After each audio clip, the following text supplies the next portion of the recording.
آپ کا بہت شکریہ، آپ نے قرآن سیکھنے کے لیے وقت نکالا۔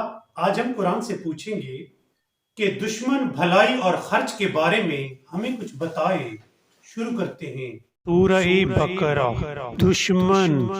اے ایمان والو، تم پورے کے پورے اسلام میں آ جاؤ اور شیطان کی پیروی نہ کرو کہ وہ تمہارا کھلا دشمن ہے۔ بھلائی۔ لوگ پوچھتے ہیں کہ ہم کیا خرچ کریں؟ جواب دو کہ جو مال بھی تم خرچ کرو اپنے والدین پر، رشتہ داروں پر، یتیموں اور مسکینوں اور مسافروں پر خرچ کرو، اور جو بھلائی بھی تم کرو گی اللہ اس سے باخبر ہوگا۔ خرچ۔ پوچھتے ہیں ہم راہ خدا میں کیا خرچ کریں؟ کہو جو کچھ تمہاری ضرورت سے زیادہ ہو۔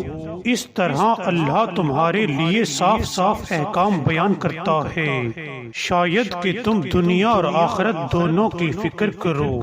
ناظرین، آج ہمیں قرآن نے بتایا کہ ہمیں چاہیے کہ شیطان کی پیروی نہ کریں، کیونکہ وہ ہمارا کھلا دشمن ہے۔ اپنے والدین اور رشتہ داروں پر اپنا مال خرچ کیا کریں، اور جو مال ضرورت سے زیادہ ہو اسے اللہ کی راہ میں خرچ کر دیا کریں۔